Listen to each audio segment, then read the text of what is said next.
preciso de um companheiro. Aqui está. Eu vou estar lá, hein? Sexta-feira. Sexta-feira.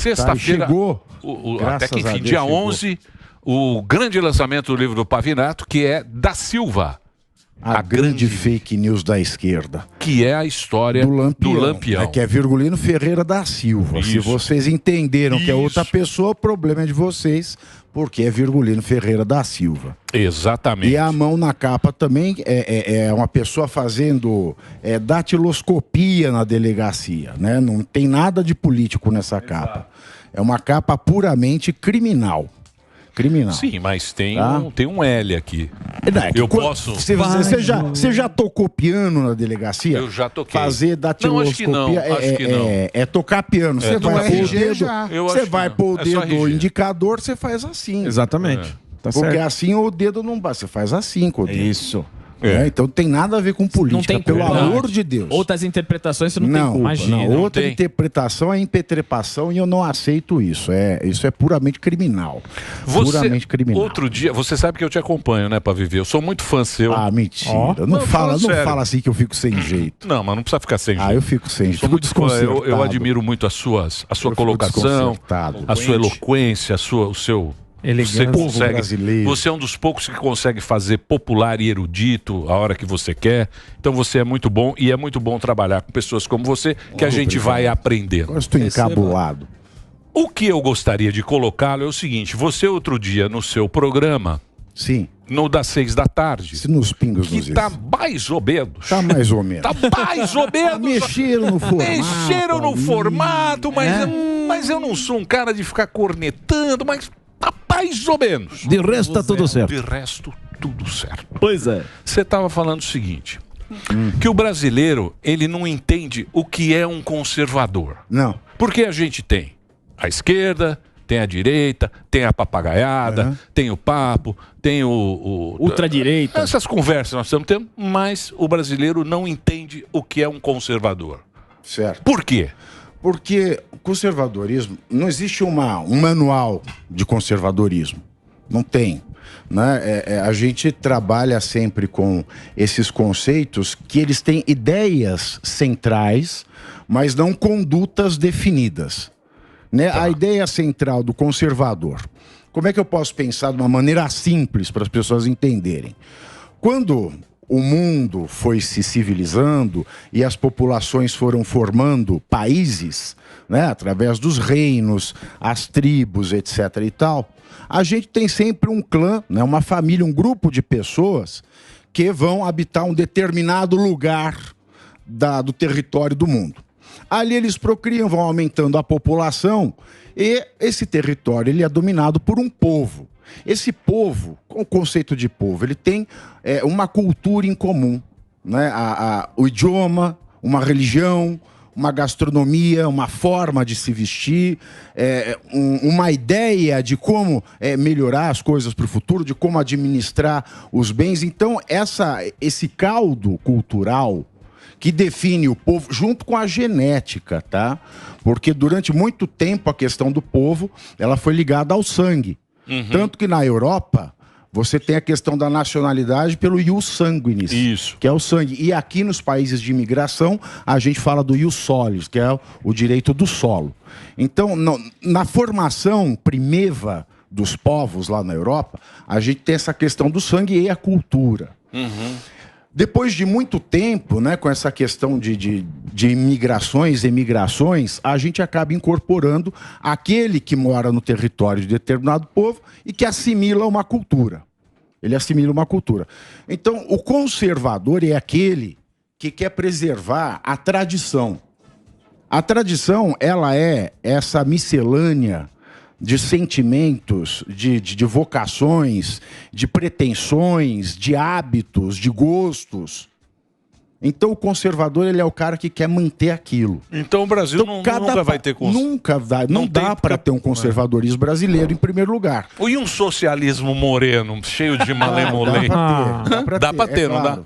E é uma coisa engraçada, por que as pessoas confundem isso? Dá para ter brasileiro conservador? Até dá para a gente pensar num conservadorismo, mas não em bases tropicais. Porque com essa questão de nós sermos um país de imigração, seja imigração exploratória, imigração das pessoas que fogem de guerra, procuram oportunidades melhores. A gente tem uma extensão territorial imensa, então os hábitos, né, de brasileiros que nasceram e são filhos de pessoas que nasceram, netos de pessoas que nasceram aqui, são muito distintas. Se a gente for pensar o conservadorismo, a gente pensa com a base europeia. Isso. E qual que é a base europeia da dominação portuguesa? Que está errado também. Mas está errado também pelos imigrantes. Está errado pelos imigrantes. Outro dia eu estava discutindo isso na minha casa, porque estava esse negócio de não sei o que, de refazer a história e tal. Reparação histórica. Reparação, revisionismo, isso é papagaiada. Aí tava não sei o que e tal. E aí, cara, lá na minha família tal, pegaram os antepassados. Aí pegaram lá do meu tataravô italiano. Acharam o quê? Ah, tá. Acharam o italiano, ele saiu da Itália com 12 anos. Sim. Agricultor. Ele saiu de lá e veio para o Brasil com 12 anos de agricultor. Depois pegou toda a família, porque isso vem. E era comum, né? Com uma expectativa de vida baixa. Mas como é que você pode falar que um cara desse teve privilégio na vida? Não teve. Não é? Não teve. Com 12 anos, bicho. 12 anos o cara saiu. Tua família, eu acredito que a família de todos os caras que são... A grande maioria dos imigrantes vieram também por necessidade, exatamente. Na correria, né? É a mesma coisa do venezuelano que vem para cá hoje. Sai na correria. O italiano que saiu de lá na Primeira Guerra, na Segunda Guerra, sim, né, ele veio nessa necessidade. Se eu vou pensar o conservador hoje com a base acadêmica, eu vou pensar na base da civilização, que é a base dos direitos humanos, que é a filosofia cristã. Então o conservadorismo hoje se confunde muito com a filosofia cristã, mas não com o cristianismo. É interessante notar isso, porque o cristianismo você tem várias matrizes, você tem o catolicismo, você tem os evangélicos, você tem os protestantes, você tem, dentro de católicos, evangélicos e protestantes, várias ramificações também do cristianismo. Então a gente tem que separar a filosofia cristã do cristianismo. A gente tem que separar a religião daquilo de secular que o cristianismo trouxe, que é a filosofia. O que é isso? Deus se faz homem.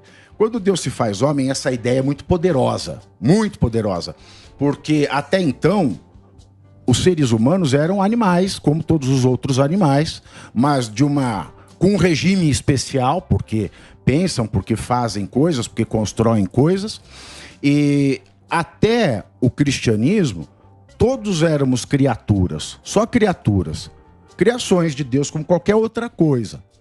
Com o monoteísmo judaico, que começa no século 7 a.C., no reinado de Josias, que faz a compilação da Torá, porque antes, né, os judaítas, antes do século 7 a.C., os judeus eles acreditavam em vários deuses, mas só serviam a um. Isso se chama enolatria. Então, o rei Josias, na compilação da Torá, ele passa, ele cria, né, o monoteísmo, que foi uma experiência que um faraó egípcio, o Ra, ele criou, mas não durou muito tempo. Mas tem o Egito. Não, mas o nunca Egito houve antes. um monoteísmo que perdurasse na história. Quando Josias ele torna, ele passa o dos judaítas para judeus e tira da enolatria, que reconhece vários deuses, mas serve somente um, e cria, vamos dizer assim, o monoteísmo, só existe um Deus. O resto não é Deus, não pode ser certo. Deus. Ele coloca um recorte. Todos são criaturas e criações, mas tem uma criação, um povo escolhido. Uhum. Então, você tem ainda essa questão de criatura, mas a criatura preferencial. A ideia de Paulo de Tarso, que era judeu, e era um judeu helenizado. Ele é filho de pais judeus, mas da diáspora. Ele nasceu em Tarso, que era uma região grega, foi versado em grego, em Platão, era um cara que conhecia Sócrates e Platão, Aristóteles a fundo. E na filosofia do cristianismo, quando Deus se faz homem, ele mostra que existe um pouco de Deus em cada ser humano. E como ele se faz homem, mas não só como um homem comum, ele se faz homem como filho de Deus. Você passa da criatura para filho. Então você compartilha com Deus a genética do pensamento, que é você cria, A nossa assinatura nesse mundo é a arte, a gente cria, a gente inventa coisas como Deus. Nós somos criadores com limitações animais. E essa filosofia, então, ela inspira. Nós temos direitos de liberdade e de igualdade, porque nós temos Deus dentro de nós. E essa teoria de Paulo de Tarso, essa filosofia cristã universal, logo, o conservadorismo hoje tem as bases da filosofia cristã. Então, mas esse negócio que a gente é semelhança de Deus é na criatividade, né? É na criatividade, porque Deus, pela sua criatividade... Deus é o criador. É o criador, mas um puta criador. Exato. E a gente também é criador. A gente também é. Dito em criaram um negócio chamado break. Mas isso não deve ter sido... E não foi Deus. Não foi. Isso não foi. Isso não é de Deus. Então eu vou fazer um break rapidinho pro Reginaldo. A gente tá aqui com o nosso querido... Lulu é complicado. Dia 11, hein? 7h30 da noite, Livraria Drummond no Conjunto Nacional. Vai ser pequeno o Conjunto Nacional pro lançamento do Pavivi, sexta-feira, lá estaremos, hein? É isso aí. Vai lá, Reginaldinho. Muito bem. É só separar essa Você deu uma aula agora de... bonito, hein? Você pode ter qualquer religião, você não precisa ser cristão. Mas essa ideia de que em cada ser humano existe uma substância de Deus, um pouco da substância de Deus, que segundo Santo Agostinho é indescritível, ou seja, a substância que é em mim, ela é diferente da substância que é em você. Mas ela é tão divina quanto a substância que há em mim. Portanto, cada um é livre para ter a sua identidade e tem que ser tratado de maneira igual, porque o valor da divindade, por mais diversa que seja a substância que há em mim e em você, ela tem o mesmo valor divinal. E o problema é esse. Quando você confunde o conservadorismo, e esse foi o grande passo do comunismo, do marxismo, com o identitarismo. Porque você parte dessa ideia de povo, você fala, eu vou fazer um recorte novo, é o recorte do proletário. Então o proletário, ele tem que lutar contra quem não é proletário. Contra o patrão. Exatamente. Então você traz essa ideia da identidade de uma maneira falsa. Falsa porque a identidade, porque é uma substância divina, ela é indescritível. Eu não posso definir. O proletário faz isso, isso e aquilo. O gay faz isso, isso e aquilo. Um cristão faz isso, isso e aquilo. Quem faz isso, isso e aquilo. Porque como uma substância que é indefinível e irredutível, quando eu crio o identitarismo, eu estou condenando aquelas pessoas a estilos de vida pré-determinados. Eu mato esta divindade da filosofia cristã. Então eu tenho hoje um duelo da esquerda, que é sempre mais identitária. Sim. Você sempre tem o coletivo gay, o coletivo lésbico, o coletivo bi. Caixas e rótulos. O outro que é essa filosofia cristã, que é civilizacional, ou seja, ela comporta todas as identidades, desde que todos sejam livres e iguais. E quando a gente fala do conservador brasileiro hoje, ele mistura muito do identitarismo. Mas como não é um identitarismo de sexo, de cor, mas um identitarismo de religião, você acaba tendo muito mais relação com a teoria marxista, só que você transforma o proletário em religioso, do que com a teoria do conservadorismo, que é civilizatória e, portanto, ela abrange toda a face da terra sem excluir ninguém, em princípio. Mas, Pavinato, o que aconteceria com o rompimento do cristianismo aqui do Brasil? Vamos ser bem... Estamos falando de país. Rompendo o cristianismo aqui do Brasil, como é que fica a identidade? Romper o cristianismo? Não, é proibido. É proibido. Então, você não pode proibir uma cultura. Aí você não tem civilização, aí você não tem democracia, aí você não tem conservadorismo, aí você tem o identitarismo reinante. Quando você vai romper, é proibido ser cristão. Isso é complicado, porque nesse momento da história do Brasil, o que a gente está vivendo? Uma das conquistas dessa filosofia cristã é o Estado laico. Aliás, o Estado e Igreja, a separação, é obra, né, do Édito de Milão, que vem da Igreja Católica. A separação entre a função de Estado e Igreja. Uma vez eu estava conversando com o Dom Odilo Scherer, que é o cardeal arcebispo aqui de São Paulo, e ele falava o seguinte: a melhor coisa que poderia acontecer para a Igreja é ela ter deixado de ser a religião oficial do Estado. Que o catolicismo, a Igreja Católica Romana, foi a religião oficial do Brasil durante todo o Império. Isso. Então, quando você parte para a liberdade, para o Estado laico, é o Estado que não tem religião oficial, que respeita todas as religiões e até a falta da religião. O que a gente está assistindo hoje é uma coisa muito perigosa, porque a gente pode, que é laico, a gente pode ser ateu, pode ser cristão, pode ser candomblessista, pode ser qualquer religião. Você pode duvidar de todos os dogmas da igreja. Eu posso não acreditar que naquele pedacinho de farinha com água que se faz a hóstia não está o corpo de Cristo. Eu posso não acreditar na Santíssima Trindade. Então, isso é o Estado laico. Cada um decide, né, a sua fé, cada um vive, né, externa a sua crença.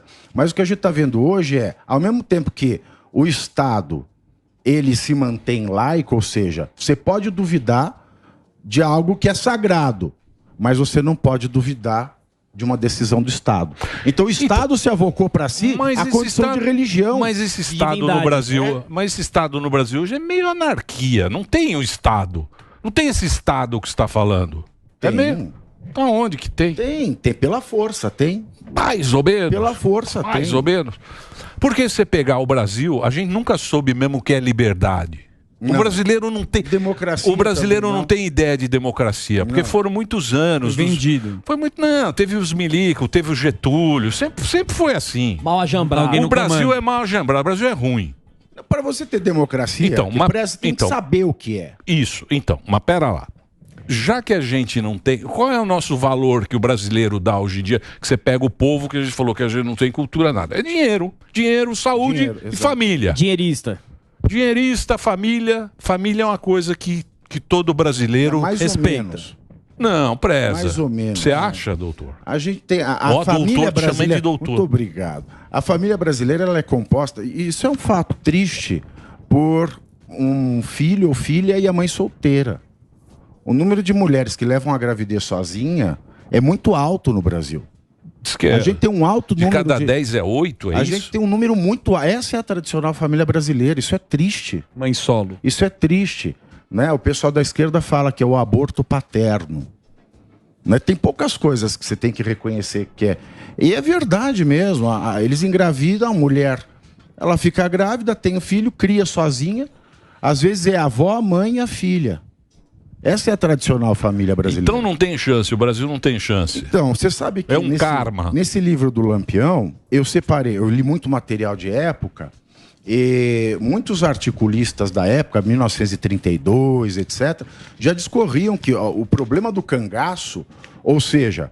A questão da pessoa procurar no crime uma forma de satisfazer a sua vida, satisfazer as suas necessidades materiais, de você ter um destaque social, não sofrer com os problemas que assolam o país, com a falta de cuidados, com a corrupção endêmica do país, o fato que leva uma criança a querer ser cangaceira, que existia na época. Tem até uma entrevista nesse livro que o Tuta fez com o Luiz Gonzaga, rei do Baião, em que o Luiz Gonzaga ele conta aqui na Jovem Pan que quando ele era criança ele sonhava em ser cangaceiro.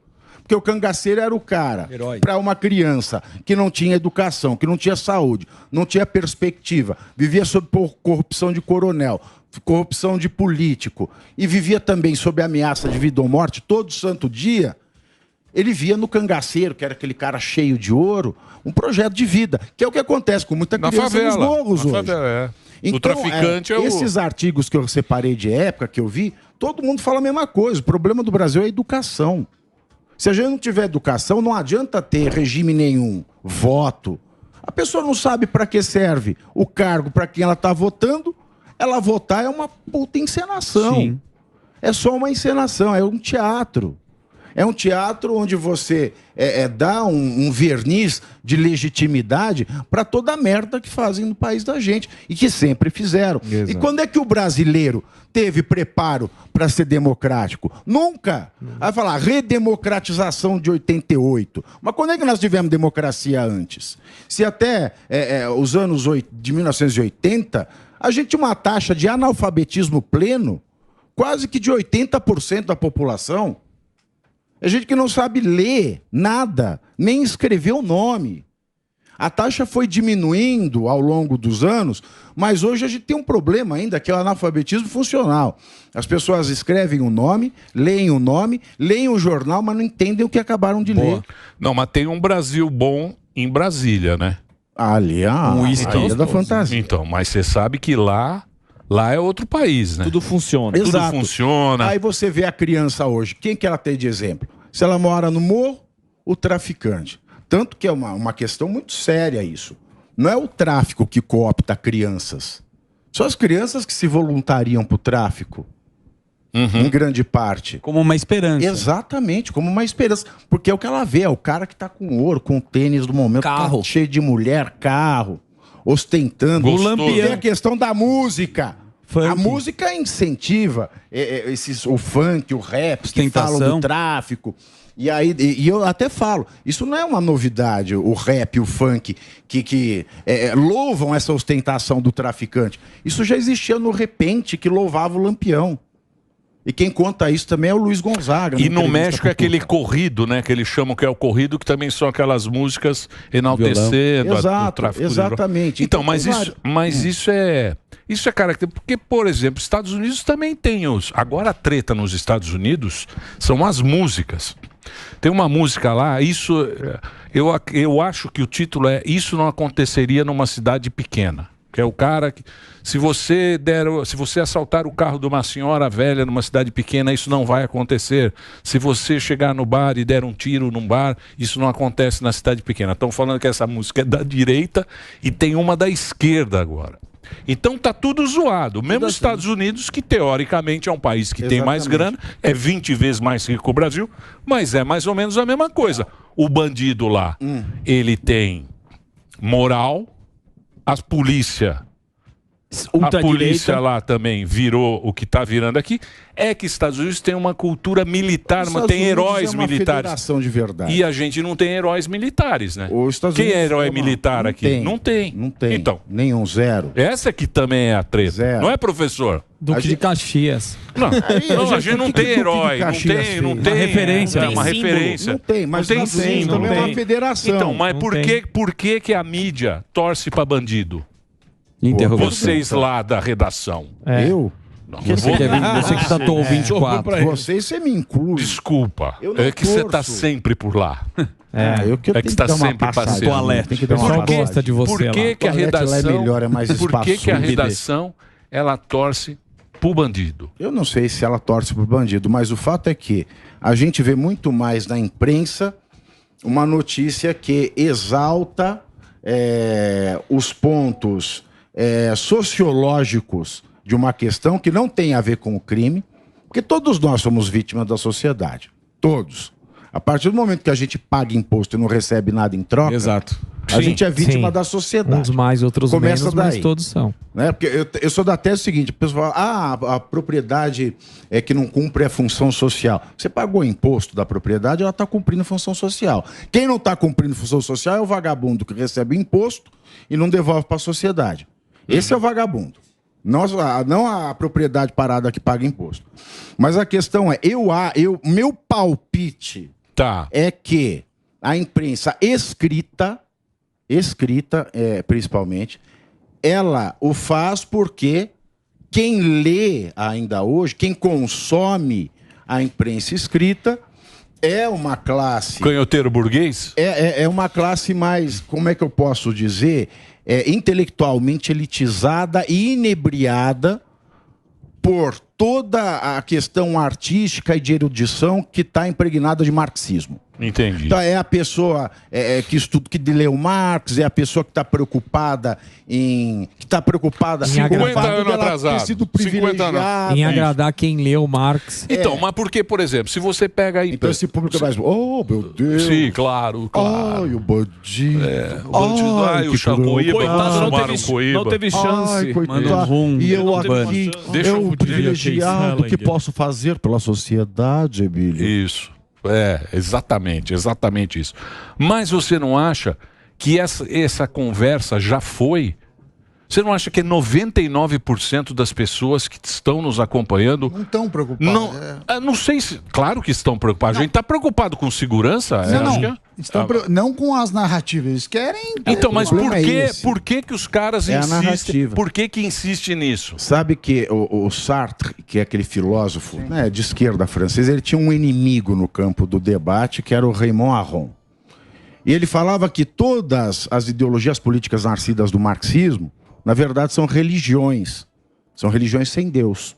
Religiões seculares. A religião é a ideia, é o marxismo, é o partido, é o Estado, é o governo que comanda. Então você já não explica racionalmente por que uma pessoa é comunista. Não dá para explicar. Outro dia veio um vídeo aí, na semana passada, de um rapazinho falando o seguinte: nós que somos comunistas radicais... eu vi. Bom esse cara é bom. Nós não podemos dar liberdade de expressão para a direita.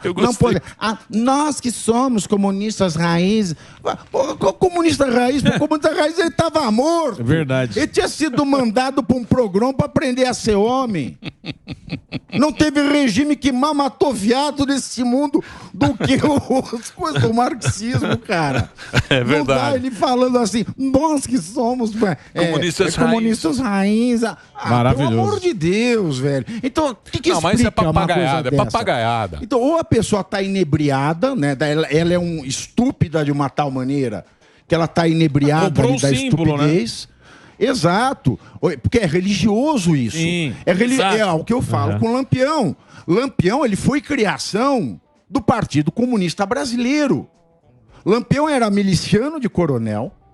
Hoje tem gente do MST que faz festa temática com Lampião, cara. E era racista, e Lampião, ele era contratado pro coronel pra pessoa não invadir terra dele. Sim. Aí ele barganhava de coronel e fazia igual o MST faz, ó. Você quer ter sua terra invadida? Essa era não a melhor quer? parte. Então você me dá uma graninha. Vocês viram o depoimento da mulher ontem do MST? Tem aí, se quiser. Tem? Tem na 7 aqui da resenha. Tem? Vamos ver. Opa, você viu? Eu vi. E ainda você fala que ele era racista ainda. Racista. Eu vou Número contar. 7. Ele era... Vai entrar? Virgulino? Põe. Eu nunca tive a liberdade de votar fora do PT, porque lá no acampamento, no assentamento, ou você vota, ou você perde a terra. Eu fui pra rua durante anos e anos. Eu só não fui nessa última política agora por causa do que fizeram comigo. Eu tô aqui para dizer que esse movimento no extremo sul da Bahia age criminalmente quando alguém diz não para eles. É isso aí. Agora sabe que mas é isso que eu falo da direita gorda.